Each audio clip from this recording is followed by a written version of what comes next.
សួស្តីអ្នកនរគ្នាស្វាគមន៍មកកាន់ Channel DR សម្រាប់រឿងជួបជាមួយនឹង Admin ម្ដងទៀតនៃរឿងវិថីឈួរទៅរកភាពជោគជ័យភាគទី7ឥឡូវកុំឲ្យខាតពេលយូរយើងចូលទៅទស្សនាហ្មងទៅកាលពីចុងវគ្គមុនយើងឃើញថាតួស្រីមានការសន្ទនាជាមួយនឹងវិនឈឹងយីដែលគេនឹងមានការដោះដូរគ្នាអញ្ចឹងណាហើយទូស្រីយើងអ្នកខូលីននឹងក៏បានសួរគេថាគេគ្រាន់តែជាសិស្សទេធ្វើអត់មិនបានគេអត់ចង់ចូលក្រុមបាល់ទាត់អញ្ចឹងឬមួយក៏គេនឹងមានអ្នកដែលស្អប់នៅក្នុងក្រុមបាល់ទាត់ហ្នឹងហើយគេក៏បានថាមិនជារឿងរបស់ទូស្រីទេគេអត់ចាំបាច់ធ្វើប្រាប់ទេទូស្រីយើងក៏ថាបើសិនមានអ្នកដែលគេស្អប់នៅក្នុងក្រុមបាល់ទាត់ហ្នឹងមែនយើងចង់ឲ្យគេនឹងចូលទៅក្នុងក្រុមបាល់ទាត់ហ្នឹងដើម្បីងាយស្រួលធ្វើបាបម្នាក់នោះអញ្ចឹងណាចឹងយីក៏ថាហេតុអីបានជាគេត្រូវស្ដាប់តាមទូស្រីយើងបន្ទាប់មកគេក៏បានឯកសារនៅលើតុហើយក៏បានដើរចេញទៅទាំងកំហឹងសាច់គឺក៏កាត់ដាក់ទូស្រីយើងក៏ពងតែអស់ឡាំងមួយអញ្ចឹងណាពេលនឹងដែរក៏ឃើញក្មេងៗ3នាក់នេះឈរនៅមុខទ្វារចាំទូស្រីយើងពេលឃើញទូស្រីម្ដងក៏បានហៅទៅជួយបន្ទាប់មកទូស្រីក៏បានឲ្យពួកគេយាយវ៉ាន់ទៅទុកក្នុងបន្ទប់អញ្ចឹងណាហើយក៏សួរថាមិនបានពួកគេមកចាំនាងអញ្ចឹងបន្ទាប់មកពួកគេក៏បានមើលមុខគ្នាហើយពេលនឹងដែរឈិនអើក៏បាននិយាយថាអ្នកខូលីនតែអ្នកខូដឹងអត់ថាមិនបានពួកយើងនឹងតែងតែស្ដាប់តាមប្រធានក្រុមហ្វូអ្នកខូលីនថាដឹងបើសិនបានមនុស្សម្នាក់ហ្នឹងគេព្រមធ្វើរឿងលះបង់ច្រើនហើយក៏ធ្វើរឿងអភិបាលទៀតអញ្ចឹងហើយពួកគេប្រកាសជាខ្លាចបាត់បង់មនុស្សម្នាក់ហ្នឹងឯងត្រូវអត់ឈិនអើក៏ថាមិនបានអ្នកខូលីនដឹងច្រើនម៉េះចឹងគឺក៏បាននិយាយថាឲ្យអ្នកខូលីននឹងជួយប្រាប់ប្រធានក្រុមហ្វូផងថាល្ងាចហ្នឹងពួកគេមានការ training បន្ថែមអ្នកខូលីនក៏ថាការកុហកអត់ល្អទេឈិនអើក៏បាននិយាយថាអញ្ចឹងចាំពួកគេទាំង3នាក់ហ្នឹងជួយរៀបចំបន្ទប់សម្ភារៈសិក្សាហ្នឹងអ្នកខូលីនយើងក៏ព្រមអូខេទៅហើយនាងក៏បានឲ្យពួកគេហ្នឹងបើកកេះអីវ៉ាន់ហ្នឹងរៀបចំអញ្ចឹងណាតាមពិតទៅក្នុងកេះហ្នឹងគឺជាកៅអៅថ្មីរបស់ពួកគេទាំង3នាក់ក៏បានអរគុណទូស្រីយើងហើយនាងក៏បានដើរចេញទៅសាច់គ្រឿងឱកាសដល់ម៉ោង3ដែលប្រធានក្រុមហ្វូហ្នឹងបានមកហៅពួកគេនៅទីលានបន្តាឃើញមានអ្នកគេម្នាក់អញ្ចឹងគេក៏ហៅដើរចេញទៅវិញហើយអ្នកគ្រប់គ្នាហ្នឹងក៏បានបង្ហាញខ្លួនជាមួយនឹងឯកសណ្ឋានកៅអៅកីឡាថ្មីហើយឈិនអើក៏បានស្រែកថាគេគឺជាអន្ត្រីនៅលើទីលានហើយលីនឡូក៏បាននិយាយថាគេដើរតាមចវាយហើយចិនរិនក៏បានស្រែកថាគេគឺជាខ្សែបម្រើដ៏ល្អហើយឈីលៀងហើយនឹងហ្វីយ៉ាងក៏ស្រែកថាពួកគេគឺជាខ្សែការពារដ៏លេចធ្លោហើយយូមីងក៏ស្រែកថានៅលើទីលានគេរត់លឿនខ្លាំងណាស់តមកចាងហឺក៏ថាការសបញ្ចូលទីហ្នឹងគឺជាវាសនារបស់គេហើយអ្នកចាំទីស៊ូក៏ស្រែកថាខ្ញុំគឺជាទីពឹងរបស់អ្នកទាំងអស់គ្នាហើយអ្នកចុងក្រោយគេគឺជារួយគេនិយាយថាគេបានទៅហៅគ្រូទាយហើយពួកយើងនឹងលេងបាល់ជាមួយគ្នាពេលដែលនិយាយហើយឈិនអើក៏បានបើកអាវឲ្យប្រធានក្រុមហ្វូហើយគេក៏បានដោអាយនៅកន្លែងហ្នឹងហ្មងហើយគេក៏បាននិយាយថាគេគឺហ្វូស៊ីនស៊ូលេខ10គេចង់ឈ្នះការប្រកួតជាមួយនឹងអ្នកទាំងអស់គ្នាហើយលើកពីឈិនអើក៏និយាយថាគេត្រូវតែចាំសម្ដីរបស់គេចាំងហឺក៏ថាកុំលេសម្ដីហើយគេក៏ទាត់បាល់មកទំហឹងទៅទីលានទៅហើយពួកគេទាំងអស់គ្នាហ្នឹងក៏ហត់ទៅកន្លែងទីលានពួកគេក៏បានហាត់បាល់ធម្មតាទៅហើយអេដមីនមានអារម្មណ៍ថារំភើបជាមួយនឹងមិត្តភាពរបស់ពួកគេហ្មងណាភ្លាមៗនឹងដែរយើងក៏ឃើញទូស្រីយើងហ្នឹងកាន់ភេសជ្ជៈជាច្រើនមកអង្គុយចាំមើលពួកគេអញ្ចឹងណាហើយក៏លួចគិតក្នុងចិត្តថាពួកគេមិនជាអ្នកចាញ់ទេព្រោះអីពួកគេអត់ទាន់បង្ហាញសមត្ថភាពពួកគេអត់ទេគួរណាតែបានឱកាសច្រើនជាងហ្នឹងហើយនេះសង្ឃឹមថាការដែលពួកគេត្រឡប់មកលេងជាក្រុមម្ដងទៀតនឹងឃើញឲ្យពួកគេនឹងមានសាមគ្គីភាពខ្លាំងជាងមុនឆ្លងកាត់រកឧបសគ្គហើយចាប់ផ្ដើមជីវិតថ្មីរបស់ពួកគេហើយទូស្រីក៏បានហៅពួកក្មេងៗហ្នឹងឲ្យឈប់លេងមកញ៉ាំទឹកសិនមកពួកគេក៏បានយកបាល់ទុកហើយហត់មកហៅទូស្រីយើងអញ្ចឹងណាហើយក៏បាននិយាយថាពួកយើងជិះមានការប្រកួតជាមួយនឹងសាលាលូជីងឯហើយពួកយើងនឹងឈ្នះតែលេនលូបាននិយាយថាពួកយើងខ្វះសមាជិកម្នាក់ទូស្រីយើងក៏ថានាងបានហើយចឹងគឺក៏ថាអញ្ចឹងអ្នកគ្រូលេនជួយរកណាគេដែលអាចលេងបានមកនាងក៏ថាគេបកកែខ្លាំងណាស់ហើយពួកគេនឹងក៏ធ្លាប់ប្រកួតជាមួយនឹងគេដែរឈិនអើក៏បាននិយាយថាវិនឈឹងយីមិននឹងអាចជាគេទៅទូស្រីក៏ថាហ្នឹងហើយពួកគេម្នាក់ៗហ្នឹងក៏គាត់ថាអាចលេងជាមួយនឹងវិនឈឹងយីបានទេតែទូស្រីក៏និយាយថាវិនឈឹងយីហ្នឹងអត់ទាន់យល់ព្រមទេពេលហ្នឹងប្រធានក្រុមស៊ូក៏និយាយថាបើសិនជាវិនឈឹងយីមែនតើគេជាអ្នកទៅនិយាយជាមួយហើយឈិនអើក៏និយាយថាគ្រូលេនទៅនិយាយគេអត់ព្រមផងគាត់ថាប្រធានក្រុមស៊ូហ្នឹងទៅនិយាយគេព្រមមែនហើយប្រធានក្រុមហ្វូក៏ថាសាញ់និយាយស្មោះចេញពីចិត្តទៅគេអាចនឹងព្រមដោយសារតែពួកយើងហ្នឹងជាអ្នកស្លាញ់បាល់ទាត់ដូចគ្នាបន្ទាប់មកសាច់គ្រឿងឱកាសនៅផ្ទះទូព្រោះតែគេកំពុងតែលាងចានអញ្ចឹងណាហើយក៏មានអ្នកគួរទ្វារគេក៏បានដើរបើកមកគឺជាតួស្រីរបស់យើងនាងក៏បាននិយាយថាសុំគេម៉ាស៊ីនបោកកៅអៅគេសិនដោយសារតែម៉ាស៊ីនបោកកៅអៅរបស់នាងហ្នឹងខូចហើយទូព្រោះក៏បានឲ្យនាងចូលមកនាងក៏បានអរគុណគេហើយក៏យកកៅអៅដាក់បោកអញ្ចឹងណាហើយទូព្រោះយើងក៏និយាយថាបោកកៅអៅហ្នឹងឯងនឹងហឹងចាំយូរណាមួយតួស្រីក៏ធ្លាប់សន្យាថាជួយគេធ្វើឲ្យគេកេងលក់ស្រួលដែរអញ្ចឹងឯងកុំឲ្យខាតពេលគួរតែចាប់ផ្ដើមពេលឥឡូវអញ្ចឹងណាតាមពិតទៅទូព្រោះយើងនឹងមានកំណត់ចង់តេស្តតួស្រីសួរព័ត៌មានពីគេបន្ថែមទេហើយតួស្រីរបស់យើងនឹងក៏បានអូខេទៅបន្ទាប់មកតួស្រីក៏បានយកទៀនមកដុតហើយនាងក៏បានស្រែកកន្លែងអង្គុយដែរហើយទូព្រោះក៏ថាធ្វើអញ្ចឹងដើម្បីអីនាងក៏និយាយថាកន្លងពេលនិយាយគ្នានឹងអត់ឲ្យទូព្រោះមើលភ្នែកនាងទេដើម្បីកាត់បន្ថយភាពតានតឹងហើយពួកគេទាំងពីរនាក់ក៏នាំគ្នាអង្គុយទៅហើយទូព្រោះក៏បានរសារថានាងមានជំនាញជាងអីដែលបាននិយាយអញ្ចឹងណាហើយតួស្រីក៏និយាយថានាងអត់ច្បាស់ទេថាវាអាចនឹងដំណើរការតែយ៉ាងហោចណាស់ក៏នាងបានប្រាប់ពីបញ្ហារបស់គេដែរហើយក៏ផ្ដល់ជាវិធីសាស្ត្រងាយៗមួយចំនួនហ្នឹងដើម្បីកាត់បន្ថយបញ្ហាកេងលក់របស់ទូព្រោះហើយគេក៏បានអូខេនាងក៏ឲ្យគេនឹងធ្វើខ្លួនធម្មតាទៅហើយក៏ឲ្យគេនឹង នឹងចែកម្លែកពីរឿងដែលកើតឡើងថ្មីនឹងអញ្ចឹងណាទូផក៏សួរនាងថាគេអាចប្រើវិធីសាស្ត្ររបស់គេបានអត់នាងក៏ថាបានហើយគេក៏ងើបដើរចេញទៅហើយក៏ងាកមកសួរទូស័យថានាងចូលចិត្តពណ៌អីទូស័យរបស់យើងនឹងក៏ឆ្លើយថាចូលចិត្តពណ៌ខៀវមិនបានគេសួរអញ្ចឹងទូផក៏ថាតិចទៀតនឹងនាងដឹងអីបានតែក្រោយមកទូផយើងក៏មកវិញជាមួយនឹងស្រាប់ពីកែវហើយទូស័យក៏ថាពណ៌នឹងស្អាតណាស់តែវាមានឈ្មោះអីគេទូផក៏ថាគេធ្វើវាភ្លាមអញ្ចឹងអត់ទាន់មានឈ្មោះទេហើយទូផក៏ថាឲ្យហៅវាអាចកំបាំងទៅទូស័យក៏ថាអូខេមើលទៅវាស័ក្តិសមជាមួយនឹងគេខ្លាំងណាស់ទូផក៏សួរថាមិនបាននាងកិនអញ្ចឹងហើយនាងក៏និយាយថានឹងមានអនាគតផ្លូវស្វែងនៅចក្រភពអង់គ្លេសតែមិនសុកគេត្រឡប់មកវិញអញ្ចឹងគេក៏គាត់ក្នុងចិត្តថាដោយសារតែទូស័យនាងឯងតែគេបានឆ្លើយនៅសំណួរនាងទេតែបែរជាសួរនាងវិញថានាងគឺជាសិស្សបកាយផ្នែកចិត្តវិទ្យានៅសាលាយ៉ងឈួនតែមិនបានជានាងមកធ្វើការនៅសាលាហុងជីងវិញទូស័យក៏ឆ្លើយក្នុងចិត្តថាមិនជារឿងរបស់គេទេហើយនាងក៏បាននិយាយថាបើសិនបើគេនឹងឆ្លើយសំណួរមួយដល់ការសួរសំណួរមួយទៀតនឹងការសន្ទនារបស់ពួកគេទាំងពីរនាក់នឹងគឺអត់ទៅមុខទេហើយទូផលក៏និយាយថាមើលទៅទូស័យនឹងដូចអត់ចង់ឆ្លើយសំណួរនោះទេអញ្ចឹងក៏ដោ topic មកទៅហើយគេក៏បានសួរនាងថាចូលចិត្តចក្រភពអង់គ្លេសដែរអត់មានធ្លាប់ទៅដែរអត់នាងក៏ថានាងធ្លាប់បានទៅរៀននៅចក្រភពអង់គ្លេសនឹងមួយឆ្នាំនៅទីក្រុង London ពេលនឹងដែរមិនទូស័យយើងអ្នកសួរទូផលទេគឺទូផលអ្នកសួរហើយនាងអ្នកឆ្លើយអញ្ចឹងណាហើយទូស័យក៏បានសួរគេថាចុះគេនឹងចូលចិត្តចក្រភពអង់គ្លេសដែរអត់ទូផលក៏ឆ្លើយថាគេស្អប់ថ្ងៃដែលមានមេឃភ្លៀងដោយសារតែថ្ងៃហ្នឹងគឺជាថ្ងៃដែលគេលាគ្នាជាមួយនឹងមនុស្សម្នាក់ជារៀងរហូតហើយគេក៏បានសម័យទៅដល់ទស្សនវិជ្ជានឹងដែរហើយគេក៏បានបកសួរនាងវិញថាចុះនាងចូលចិត្តថ្ងៃមានមេឃភ្លៀងអត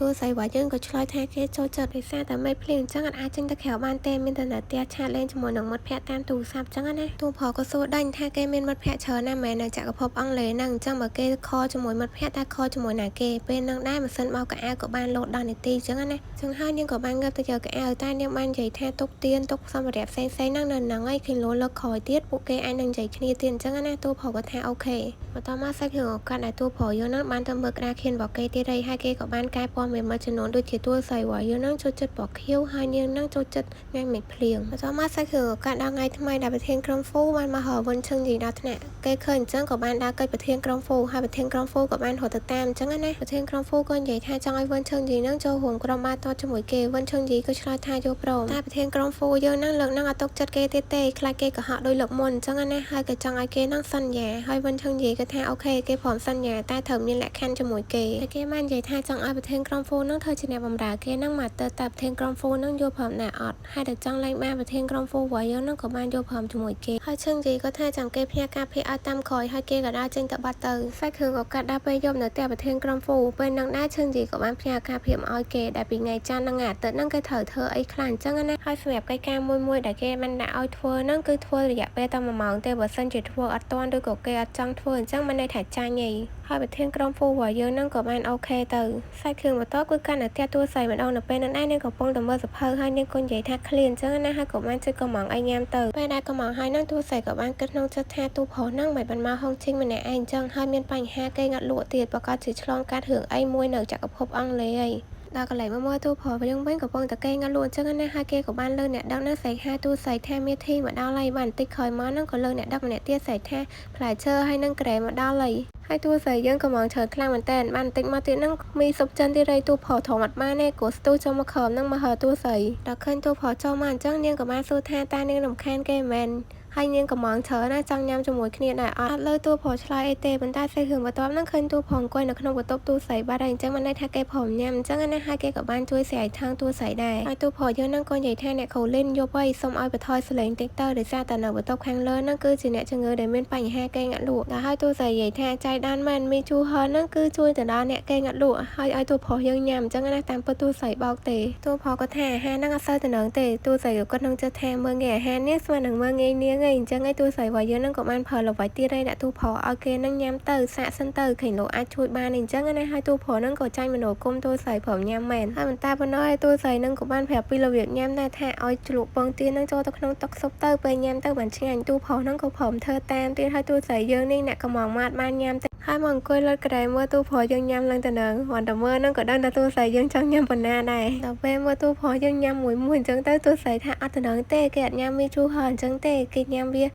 ដាក់ច្រើនបានឆ្ងាញ់ហើយទូប្រុសក៏សាកតាមទូស័យទៀតគាត់តែឃើញទូប្រុសញ៉ាំអញ្ចឹងទូស័យឡើងធ្វើមុខហួសចិត្តហ្មងនិយាយទៅអត់នៅស្មានថាគេហ៊ានញ៉ាំអញ្ចឹងណាមើលតទឹកមកទូស័យដឹងអីបន្តមកសាច់គ្រឿងកាន់ទៅពេលដែលទូប្រុសនឹងមកដល់បន្ទប់វិញគាត់ទៅមកដល់បន្ទប់ភ្លាមនឹងទូប្រុសយើងផឹកទឹកចង់10 ដងដល់ទៅពេលផឹកទឹកច្រើនពេកទៅទូប្រុសយើងនឹងក៏ហៀក ហើយទូព្រោះយើងនឹងមកយប់ហ្នឹងគឺហៀររហូតហៀរឡើង4 5 ដងហើយសាច់គ្រឿងក៏កាត់ដល់ផឹកស្អែកហ្មងតែទូព្រោះហ្នឹងបានមកចាំទូស្រីហើយទូស្រីបើធៀមមកឃើញគេហើយនិយាយថារុនសុស្ដីអញ្ចឹងណាហើយទូស្រីក៏បានសួរថាគេកេងលក់សួរអត់ហើយនាងក៏បានគិតក្នុងចិត្តដែរដល់មើលភ្នែកគេនឹងឡើងខ្មៅក៏ដឹងថាគេនឹងកេងអត់លក់ដែរហើយទូព្រោះក៏គិតថាទូស្រីនឹងធ្វើបាបគេមែននាងក៏បានសារភាពថានាងនឹងបានធ្វើបាបគេអញ្ចឹងណាតើគេនឹងចង់សងសឹកនាងវិញមែនហើយទូព្រោះនឹងកាន់អីនឹងដែរហើយទូស្រីថាអាហារពេលព្រឹកបាយចំហុយហើយទូស្រីនឹងក៏បានយកបាយចំហុយពីគេទៅហើយក៏បានអរគុណគេអញ្ចឹងណានាងក៏ថានាងយឺរៃនាងទៅសិនហើយបាយហើយទូព្រោះឡើងហួសចិត្តជាមួយនឹងទូស្រីហ្មងបន្តមកសាច់គ្រឿងក៏កាត់ដល់ប្រធានក្រុមហ្វូពេលផឹកហ្នឹងគេបានបន្ទិញអីឲ្យវ៉ុនឈឹងយីតែចាក់ស្ដែងទៅវ៉ុនឈឹងយីក៏នៅក្នុងហាងនឹងស្រាប់ហើយគេក៏បានឃើញពីសកម្មភាពរបស់ប្រធានក្រុមស៊ូយ៉ាងដែរបន្តមកសាច់គ្រឿងក៏កាត់នៅពេលដែលពួកគេទាំងពីរហ្នឹងនៅបានអាឡ័យដែលប្រធានក្រុមហ្វូហ្នឹងបានជួយធ្វើកិច្ចការឲ្យវ៉ុនឈឹងយីអញ្ចឹងណាបន្ទាប់ពីទៅសេហើយហ្នឹងគេក៏បានដើរចេញទៅបាត់ទៅដាក់មាននិយាយអីមួយម៉ាត់ទេហើយគេក៏បានញញឹមដែរសាច់គ្រឿងក៏កាត់ដល់ពេលយប់ឡើងនៅពេលហ្នឹងយើងឃើញប្រធានក្រុមហ្វូនឹងកំពុងតែអត់ល្ងយធ្វើកិច្ចការផ្ទះឲ្យវ៉ុនឈឹងយីទៀតហើយស្អែកឡើងហ្នឹងយើងក៏ឃើញប្រធានក្រុមហ្វូកំពុងតែកេងលក់នៅក្នុងថ្នាក់ពីរនាក់មិត្តភក្តិគេនោះបានមកដាអញ្ចឹងណាគេគ្រាន់តែលើថាដល់ម៉ោងបាយថ្ងៃហ្នឹងគេក៏ស្ទុះទៅកង់ទិញដើម្បីទិញនំប៉័ងហ្នឹងមកឲ្យវ៉ុនឈឹងយីភ្លាមហើយវ៉ុនឈឹងយីក៏អត់មាននិយាយអីទេយកនំប៉័ងហ្នឹងមកញ៉ាំធ្វើពងើយនិយាយទៅអេដមីនលក្ខណៈប្រធានក្រុមហ្វូហ្មងខំធ្វើគ្រប់យ៉ាងឲ្យគេតែគេមាននិយាយរកសំបីតែមួយម៉ាត់បន្ទាប់មកដល់ពេលប្រធានក្រុមហ្វូហ្នឹងមកជួបថ្នាក់ឲ្យវ៉ុនឈឹងយីខណៈពេលហ្នឹងដែរឈឹងយីក៏បានធ្វើកាហ្វេឲ្យកំពុំអញ្ចឹងណាហើយប្រធានក្រុមស៊ូយើងហ្នឹងក៏បានដកដង្ហើមធំហើយគេហ្នឹងក៏បានដើរមកជួបធម្មតាទៅតែពីរអ្នកគេហ្នឹងគឺអត់មាននិយាយអីទេនិយាយទៅអត់មានអាណិតប្រធានក្រុមស៊ូខ្លាំងមែនតើហ្មង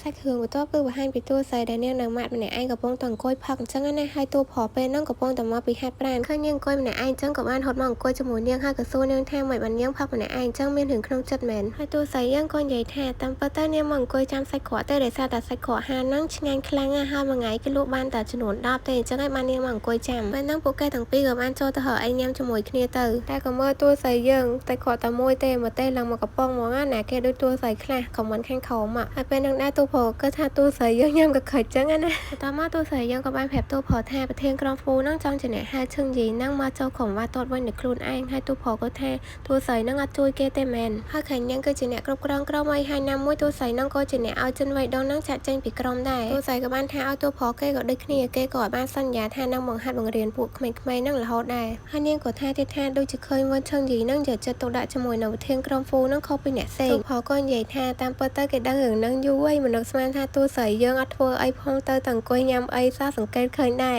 រសាច់គ្រឿងក៏កាត់ដល់ប្រធានក្រុមហ្វូដែលគេកំពុងតែរត់តាមពិតទៅគេរត់ទៅហៅវ៉ុនឈឹងយីតែវ៉ុនឈឹងយីហ្នឹងបានហៅគេឈប់អញ្ចឹងណាហើយប្រធានក្រុមហ្វូក៏បាននិយាយថាស្បែកជើងហ្នឹងអស់1680យេននៅសល់320ទៀតហើយវ៉ុនឈឹងយីក៏និយាយថាគេនៅសល់ការងារចុងក្រោយមួយទៀតតែវ៉ុនឈឹងយីហ្នឹងចង់ឲ្យប្រធានក្រុមស៊ូហ្នឹងជួយពាក់ស្បែកជើងឲ្យគេពេលហ្នឹងដែរប្រធានក្រុមស៊ូរៀងហួសចិត្តអញ្ចឹងណាហើយវ៉ុនឈឹងយីហ្នឹងក៏ដើរចេញទៅប៉ុន្តែប្រធានក្រុមស៊ូហ្នឹងក៏បានខាត់គេហើយក៏និយាយថាគេខំតំងជួទិញអាហារពេលផឹកឲ្យធ្វើកិច្ចការផ្ទះឲ្យសម្អាតថ្នាក់ឲ្យទៅតែងស្បែកជើងឲ្យទៀតតែមិនបានអក្រក់ពីសម្ដីអញ្ចឹងឈឹងយីក៏និយាយថាសន្យាអីគេអត់បានចាំទេពេលនោះដែរអត់ដឹងមកពីណាទេមករកវាយឈឹងយីអញ្ចឹងណាតែបានប្រធានក្រុមស៊ូហើយនឹងលេនលូហ្នឹងគេខាត់ជាប់ខំឲ្យឈិនអោហ្នឹងធ្វើសាលាបដិញ្ញចេញឯងដោយសារតែសាលាហ្នឹងពុំមានគេម្ដងឲ្យមានរឿងទៀតទេបន្ទាប់មកប្រធានក្រុមហ្វូហ្នឹងក៏បានយកស្បែកជើងហ្នឹងដកចេញពីប្រអប់ហ្នឹងមកឲ្យឈិនយីហ្នឹងពាក់ខ្លួនឯងទៅហើយគេក៏បាននិយាយថាគេនឹងរកកីឡាករផ្សេងហើយពួកគេទាំង3នាក់ហ្នឹងក៏នាំគ្នាដើរចេញទៅភ្លាមៗហ្នឹងដែរឈិនយីក៏បានហៅពួកគេទាំង3នាក់ហ្នឹងឲ្យឈប់ហើយគេក៏បាននិយាយថាគេនឹងចូលរួមក្រុមបាល់ទាត់ជាមួយនឹងពួកគ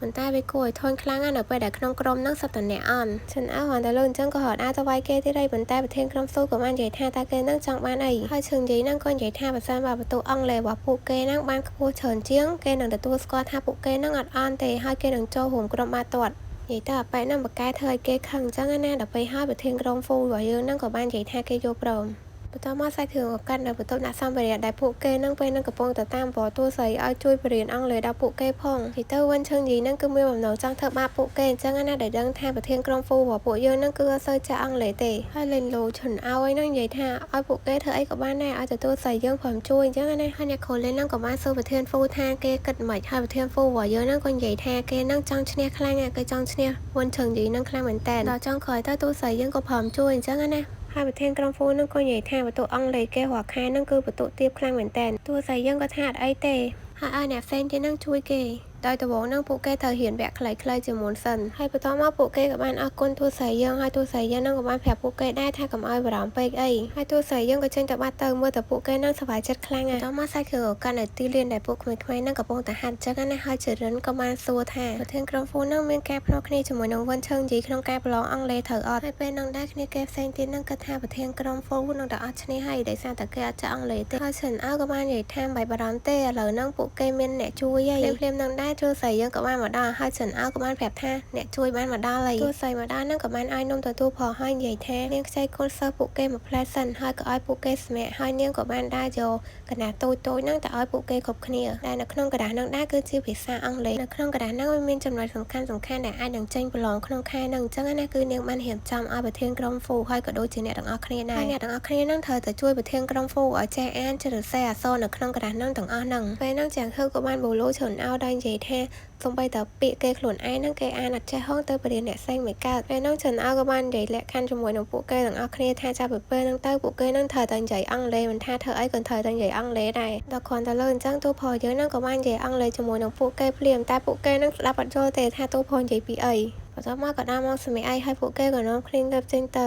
ហើយក៏និយាយជាភាសាអង់គ្លេសដែរហើយពេលហ្នឹងឈិនអើមកសួរទូផលថាមុនហ្នឹងគេនិយាយអីគេជាភាសាអង់គ្លេសហើយទូផលក៏ដាក់គេមកសភើគេក៏ដើរចេញទៅទូស្រីក៏បានទៅសារទូផលថាអង់គ្លេសរបស់គេហ្នឹងគឺបកកាយខ្លាំងបន្ទាប់មកនាងក៏បានហៅទៅហៅក្មេងៗហើយក៏សួរថាយល់អីដែលនាងទៅសេអត់ហើយសាច់រឿងរបស់យើងស្រាវធំតែប៉ុណ្្នឹងចង់ដឹងថាសាច់រឿងបន្តនឹងទៅជាយ៉ាងណាកុំភ្លេចតាមដានជាមួយនឹង admin ទាំងអស់គ្នាណាហើយកុំភ្លេចជួយចុច like និង subscribe channel admin ម្នាក់មួយផងអរគុណច្រើនអ្នកទាំងអស់គ្នាបាយបាយ